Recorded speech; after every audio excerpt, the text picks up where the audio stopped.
Welcome to week 4 of EDML 8170. This is Dr. Kunka. One way to connect conceptions and curriculum design is the development of a concept map. A concept map is like a web graphic organizer. The key concept or unit title is placed within the circle in the center of the map. Other concepts in the curriculum are connected to this central concept that illustrate how and why there is a connection. The following statement on curriculum design should have been included on the last slide, so I'm going to say it here. Curriculum design can be equated with curriculum organization, for it is defined as the arrangement of the elements into a substantive whole. This definition assumes that the curriculum developer has already thought of or perhaps formulated the curricular aims, goals, and objectives and selected the appropriate curriculum, content, learning experiences, and evaluation procedures. The organization of these components of a curriculum into a coherent, meaningful curriculum plan is termed curriculum design. This curriculum design is influenced by the philosophical, psychological, sociological, and historical orientation of the curriculum developer and ideally by the characteristics of a sound curriculum. Furthermore, designing a curriculum takes into account horizontal and vertical organization. Vertical organization refers to the longitudinal arrangement of content as reflected in the presence of sequence, continuity, and vertical articulation in the curriculum. Horizontal organization refers to the arrangement of content, skills, and processes from the viewpoints of scope and horizontal integration. Now on to design dimension considerations. Scope. What will you include in this unit or this training module? How broad are you going to go? How much information are you going to include? Or how limited or how precise will the curriculum be? The sequence. This can be based upon student prior knowledge. Normally, before you teach a unit or a module, you will determine what prior knowledge the students have before beginning the unit or module.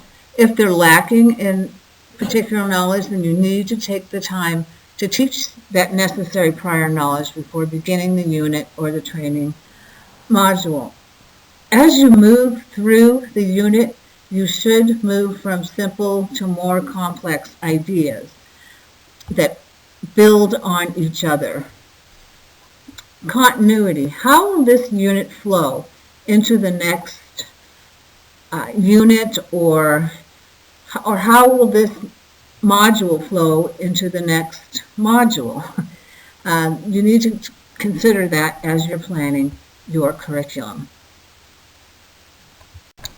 Integration of other subject areas. Are you strictly going to teach a lesson on social studies? That would be difficult to do without integrating other subject areas such as math, science, language arts, art, physical education. When I was a teacher, this was my preferred method of teaching. I loved to integrate other subject material into my units. A term for this is called teaching across the curriculum. And what this does, it makes learning more meaningful when students can make the connections with other subjects. Oftentimes, students think that they're learning things in isolation. If you can integrate your unit or your module with other subject areas or other areas required for training in your organization, it will help the students make the connections and see how everything is interrelated. Articulation. Is the unit you're teaching now, how well is that going to articulate with the next unit you're going to teach? For example, you teach a unit on multiplication. That's something I taught as a third grade teacher. And that was followed by a unit on division. If students don't understand multiplication, they cannot move on to division because they will not understand it. So you need to be sure that the students are learning the curriculum, the unit, the model that you're teaching now in order to be prepared to articulate to the next unit or even to the next grade level. The balance of learning activities in your curriculum takes into account the different learning styles of students. You want to have a variety of learning activities, activities where students complete assignments or tasks on their own with a partner or with a group. Include audio, visual, manipulation of materials, reading, writing, physical activity, etc. Your curricular unit should include a great variety of activities so that you're reaching all the students in your classroom. Another term for this is differentiated instruction. I'm sure you've heard that. Representative curriculum designs. The first is subject-centered designs. This is based upon academic content standards that must be taught in a particular grade level, or Common Core standards that your administrators are expecting you to teach and your students to learn. Some teachers say, well, I have to get through the textbook. That's a subject-centered curriculum design. You just need to get through the material. You need to teach to all the academic content standards or Common Core standards. A learning-centered curriculum design involves assessing prior student knowledge, teaching what they need to learn to get on grade level or to reach grade level proficiency in that subject area, and then determine what your students' interests are and then teach to their interests. For example, if you're a first grade teacher and most of the students in your class are fascinated by firemen and women, when you teach a unit on the community, you could teach about the fire department. That would be an example of a learner-centered curriculum design.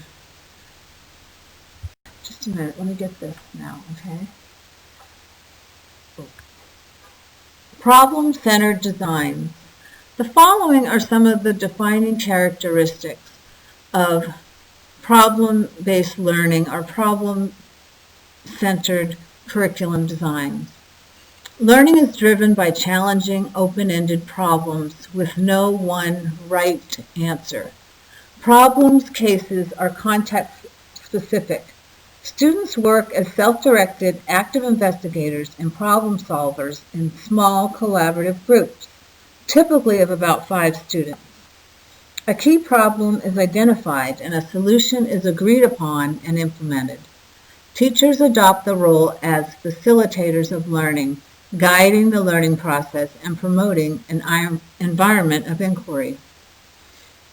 Rather than have the teacher provide the facts and then testing students' ability to recall these facts via memorization, problem-centered curriculum design or problem-based learning attempts to get students to apply knowledge to new situations. Students are faced with contextualized, ill-structured problems and are asked to investigate and discover meaningful solutions. Curriculum design theoretical frameworks. A conceptual framework provides boundaries within which facts, concepts, theories, and propositions from 3 theoretical sources interact with clarity, coherence, and consistency. From the framework, objectives are derived the following. The framework gives direction to the curriculum design. Finally, the conceptual framework serves as a background against which objectives can be tested. A conceptual framework for curriculum encourages systematic curriculum evaluation that will eventually allow us to more accurately describe, explain, predict, and control the work of curriculum.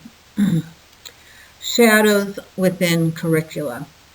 When considering how to design a curriculum, we must contemplate carefully the socioeconomic, political, and cultural factors that influence our choices about horizontal and vertical organization of curriculum.